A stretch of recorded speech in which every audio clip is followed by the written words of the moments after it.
Niedawno zrobiłam pudełko na banknoty, takie w stylu retro, no wiecie, vintage. Mi się bardzo podobało, ale dostałam informację pod filmem, że ono właśnie jest takie troszkę dla starszych ludzi, że młodzież nie za bardzo przepada za takim klimatem i żebym zaproponowała coś bardziej współczesnego.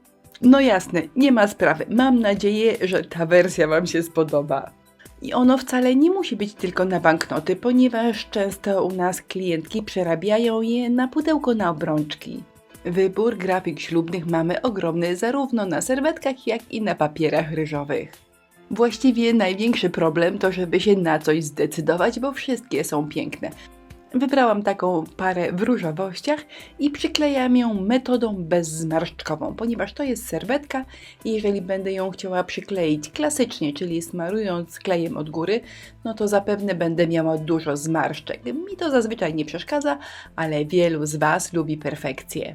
No i jeżeli to ma być na prezent i jeszcze ślubny, to perfekcja raczej wymagana. Widzicie, jak to wszystko na filmach wygląda, ale przypomnę, że najpierw pudełko smarujemy klejem, nie za grubo. Potem przykładamy serwetkę, a właściwie tą jedną górną warstwę, na której jest grafika. Na to wszystko kładziemy koszulkę do dokumentów i energicznie wszystko wygładzamy kartą kredytową. Zdejmujemy koszulkę, a następnie wszystko jeden raz pokrywamy z góry klejem. Nie za grubo. Suszymy i jeszcze raz przelatujemy, tym razem lakierem akrylowym matowym. Na co warto zwrócić uwagę przy metodzie bezzmarszczkowej, żeby wyszło fantastycznie. Klej, który kładziemy pod serwetkę, musi być niezbyt rzadki i położony nie za grubo, ponieważ jeżeli dacie za grubo kleju, potem położycie serwetkę, a na to koszulkę i ten klej przemoknie przez serwetkę i przyklei się do koszulki, to podnosząc koszulkę możliwe, że zrobią Wam się dziury, bo serwetka przyklei się do koszulki. Bam! Wtedy trzeba zmywać całość i robić od początku. Oczywiście opowiadam to wszystko z własnego doświadczenia, bo ten się nie myli, kto nic nie robi. 2 razy zmywałam serwetkę i zaczynałam od początku. Jeżeli chodzi o dół pudełka, to róbcie jak chcecie. Można zostawić białe, można dokleić do tego jakąś piękną koronkę, albo można tak jak ja troszkę pokombinować w kolorze sukienki. A że kombinować lubię, to namieszałam farby jak umiałam. Oceniajcie sami, czy to wyszło dobrze, czy lepiej było tego w ogóle nie ruszać. Jeżeli coś mi wychodzi absolutnie idealnie, to oczywiście tego nie dotykam. A jeżeli wychodzi tak sobie, albo mogłoby być troszkę lepiej, to trzeba coś dorobić. Najlepiej kropeczki, bo pasują do całości i wyglądają uroczo. Kropeczki zazwyczaj robię wykałaczką. Jeżeli mają być duże, to tępym końcem, a jeżeli malutkie, to tym ostrym. Z tego ostrego końca to czasami odrobinę obcinam, zależnie od tego, jaka duża ma być kropka. Serwetka przyklejona, dół pomalowany, no i teraz nadchodzi czas na krytyczną ocenę, co by tutaj poprawić, co trzeba dodać.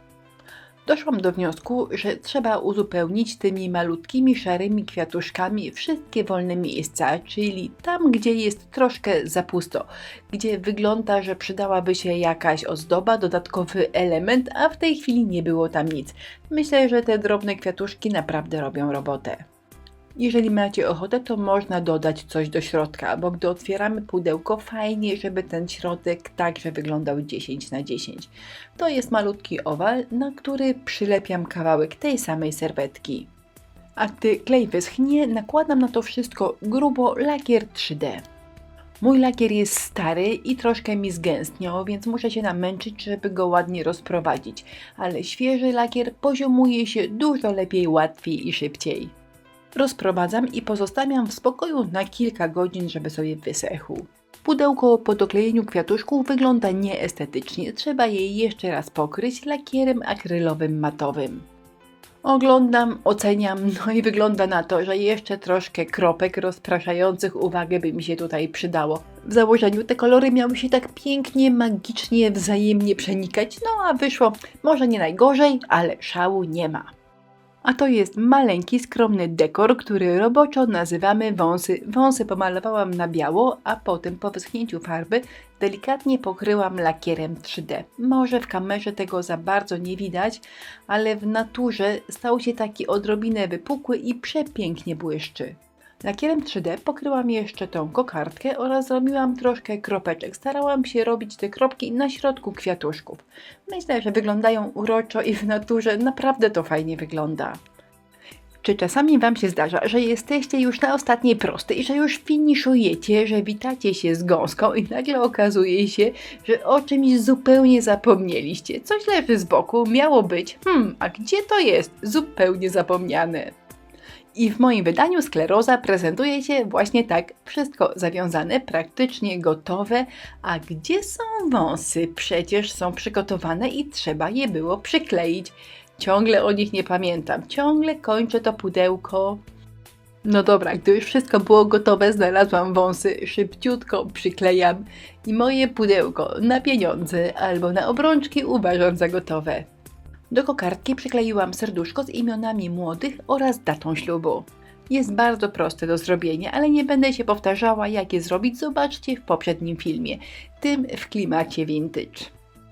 No właśnie, pod tym wideo znajdziecie linki do wszystkich produktów, których używałam w tym filmie oraz link do tego filmu poprzedniego, w którym pokazuję, jak zrobić to serduszko.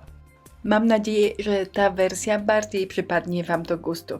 Jakby co, to zapraszam wszystkich na naszą grupę na Facebooku, nazywa się Inspirello i Przyjaciele. Do zobaczenia!